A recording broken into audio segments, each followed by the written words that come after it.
Hello, and welcome to today's presentation on thinking traps and how they hold your teenage daughter hostage. Every single teenage girl I've ever worked with who struggles with anxiety, both social and generalized, struggles with this idea of thinking traps. So I've gathered up some of the most common that I've worked through with girls, and just know that there are more, but in this one-part series. I was going to make it a three-part series, but I'm feeling very motivated today. So hold on to your hats. We're going to do all three parts in one take.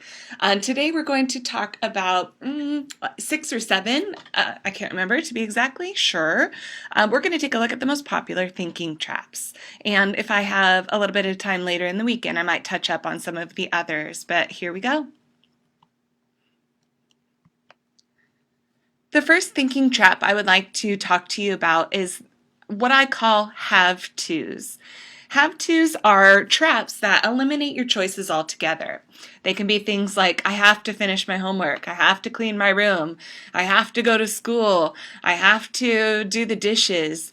Teenagers in general feel a lack of power, and they feel that they don't have the right to make the choices in their lives and that everybody makes choices for them, whether it's parents or teachers or any other adult in their life. They just feel like everybody else has more power than them. So have-tos and statements such as, I have no choice or I have to finish today, they completely give teenage girls power to others. So they're lies that greatly diminish joy or the pleasure that we should have in life. Because have-tos, they're hard work. I just want you to understand that if you hear this sort of language in your daughter's general vocabulary, she's giving away her power and she's looking at life through a very gray pair of glasses and feeling like everything is a chore. And that's a problem. It's not a healthy way to live. So in my own life, I've gotten to the point where with most of these thinking traps, they'll pop into my head every once in a while. But what I do now that I have the tools to find healthy alternatives and different ways to think about my life is I just have a little flag go up in my head. So when I say the word have to, it cues me to really take a look at it. Do I have to make my kids dinner? Well, yeah, sure, I should. Like, that's a good idea, but I could also order takeout. So it's very important that if you start to notice your daughter saying have to a lot, that you get her to realize that she does have choice and she does have say in her world. And that by using the words have and to, she's taking a lot of her joy away. Next is a similar topic, and again, I have this red flag pop up into my mind when I say the word should.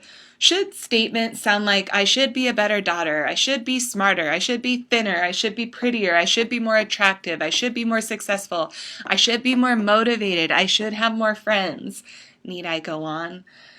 Should statements evoke a sense of guilt and failure in girls, and it undermines who and what they want to be. So these statements generate anxiety and depression. It's really important if you hear your daughter talking in this way, or if you do yourself, that you take a look at, is that something you truly want for yourself? So when working with teenage girls, when I hear words like, I should be more attractive, I just help them break it down and I say, what does that mean? And after we've picked it apart a little bit, I teach them healthy alternatives to using shoulds and have to statements. Does this make sense?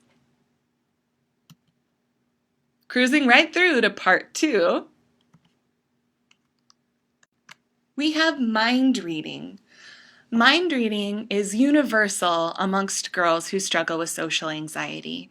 It's really hard to be in the minute and to live in the minute and to enjoy a conversation with peers if you're constantly trying to figure out what they're thinking about you and that it must be something bad. So girls who struggle with social anxiety spend a lot of time in their head, and they assume that everybody is thinking bad things about them. And this puts a sort of like a muzzle on them because they can't spit out the words because they're so afraid of being judged. What I talk to girls about is that, the cool thing about life and what you realize as you get older is that no one's really thinking about you. And that's okay. That is actually a wonderful, freeing thought. So girls who struggle with social anxiety have a hard time believing that they could actually walk through the halls and go through their entire day of school with no one thinking much about them. I encourage girls who struggle with mind reading to remember that fact. Tunnel vision. This is an interesting one. So rather than seeing the whole picture, girls who struggle with tunnel vision only see selective aspects. I talk to girls about this thinking trap as if they were looking through a paper towel roll after the paper towels are gone. If they picked up that paper towel roll and looked at anything in the room, they would only see a small portion or a selective aspect of the picture. They would not see the whole picture. So an example would be that a depressed person might only see her faults and overlook every single positive quality. And it might sound like, I can't do anything right, or nobody likes me. They're gross exaggerations that keep girls that struggle with social anxiety off balance and feeling out of control. It's like they only see the negative parts of themselves and the negative parts of the world. And this is a really sad way to look at your life. Cruising right along, we're going to take a look at part 3 of the thinking traps that girls with social anxiety and anxiety in general tend to make. This is a huge one in my office and in my online work with girls. It's called what ifing. And what ifing does is it takes away all spontaneity from a girl. And they overthink every single detail of what could possibly happen. Many of the girls I work with will actually lay in bed at night and do this what ifing thinking trap.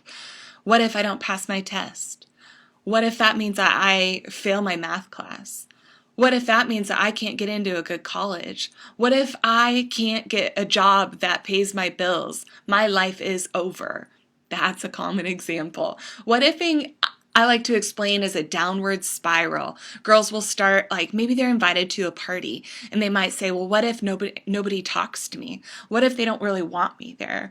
What if I am being invited for a joke or somebody's making fun of me?